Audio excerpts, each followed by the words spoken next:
बघा, पुनर्विकास ही आता काळाची गरज झालेली आहे.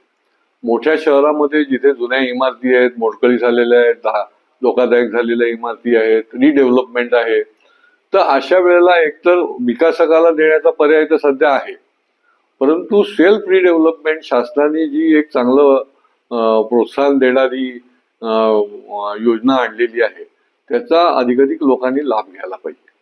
आमच्या शहरामध्ये तर अनेक सोसायट्या पुढे आलेल्या आहेत. आम्ही जेव्हा त्यांना माहिती दिली तर त्या सोसायट्या पुढे आलेल्या आहेत आणि तेच त्यांचं इमारत बांधू शकतात अशी जी सेल्फ रिडेव्हलपमेंटची कल्पना आहे, तर त्याच्यामध्ये अडथळे आलेले आहेत. शासनाने निर्णय केला, अतिशय चांगला निर्णय केला, परंतु प्रत्यक्ष त्या खात्यामध्ये, त्या विभागामध्ये, मग शहर विकास असेल, स्टॅम्प ड्युटीचा असेल, महसूल असेल, याच्यामध्ये प्रत्यक्ष ते पोचलेलं नाहीये आणि त्याच्यामुळे त्यांच्याकरता फार मोठ्या हेलपाटी करायला लागतात. तर ते मारायला लागू नये आणि या निर्णयाच्या प्रमाणे, या GR प्रमाणे, गृहनिर्माणने जो काढलेला आहे त्याच्याप्रमाणे त्याची अंमलबजावणी होण्याच्या दृष्टीने बैठक झाली. माननीय मंत्री महोदय बावनकुळे साहेबांनी सर्व खात्याच्या प्रतिनिधींनाही त्या ठिकाणी बोलवलं होतं आणि जे जे म्हणून अडथळे आहेत तर त्यांनी त्यांना निर्देश देऊन ते अडथळे पुढच्या काळामध्ये लवकरात लवकर दूर होतील. UDCPR मध्ये पण आवश्यक ते जे बदल करायचे आहेत UDच्या माध्यमातून शहर विकासला, तर ते देखील त्या ठिकाणी झाले. तर हे एकदा अडथळे दूर झाले तर हा अतिशय उत्तम, की ज्याच्या तिथल्या राहणाऱ्या रहिवाशांनाच चांगला फायदा होणार आहे आणि त्याच्यामध्ये इंटरेस्टमध्ये सवलत आहे, अनेक गोष्टी आहेत. तर हे अडथळे लवकरात लवकर दूर होण्याच्या दृष्टीने बैठक झाली आणि त्याचा निश्चितपणे पुढच्या काळामध्ये उपयोग होणार आहे. सो या सेल्फ रिडेव्हलपमेंटच्या माध्यमातून नागरिकांना कशा पद्धतीने FSR वगैरे आणि TDRचं कसं फायदा होणार आहे? नाही, गृहनिर्माणने अतिशय स्पष्ट आणि चांगला पत्रक काढलेलं आहे, GR काढलेला आहे आणि त्याच्यामध्ये त्यांना 10% FSI देखील सवलत आहे.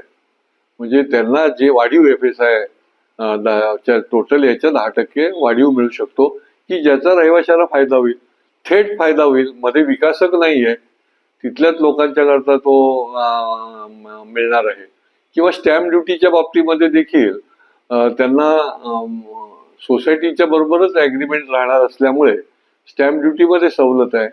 बँकेकडनं कर्ज आहे. आमच्या इथे तर जिल्हा बँक आहे, त्यांनी तर ती एक खिडकी उघडलेलीच आहे की सेल्फ रिडेव्हलपमेंट करता आम्ही तुम्हाला कर्ज निश्चितपणे देऊ आणि त्याच्यामध्ये देखील शासनाने 4% सवलत सुचवलेली आहे. आणि त्यामुळे ह्या निरनिराळ्या ज्या काही आपल्याला फॅसिलिटी आहेत त्याच्या माध्यमातून याला प्रोत्साहन देण्याची गरज आहे. हे अडथळे दूर झाले तर अनेक सोसायट्या पुढे येतील आणि ते सेल्फ रिडेव्हलपमेंटला जातील.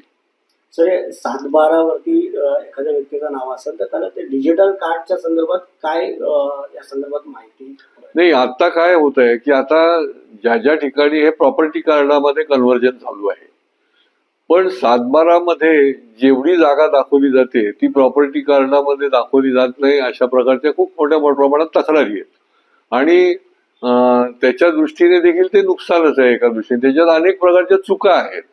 जेव्हा प्रॉपर्टी कार्ड बनवलं जातं तर ते चुका होऊ नयेत म्हणून त्यांनी अतिशय हा क्रांतिकारी पण निर्णय घेतला आहे की 7/12च तुम्ही प्रॉपर्टी कार्ड करा, त्याच्यामध्ये काही दुरुस्ती करण्याचं काही कारण नाही, जे 7/12 आहे. आणि त्याच्यामुळे महाराष्ट्रातल्या 1,30,000 सोसायटी आहेत. शेवटी त्यांचं कन्व्हेन्स जेव्हा डीप कन्व्हेन्स होतं त्यावेळेला देखील त्याचा त्यांना फायदा होणार आहे आणि त्यांना आहे त्या जागा प्रॉपर्टी कार्डामध्ये नोंद होणार आहे आणि त्याचा फायदा थेट रहिवाशांना या माध्यमातून होईल.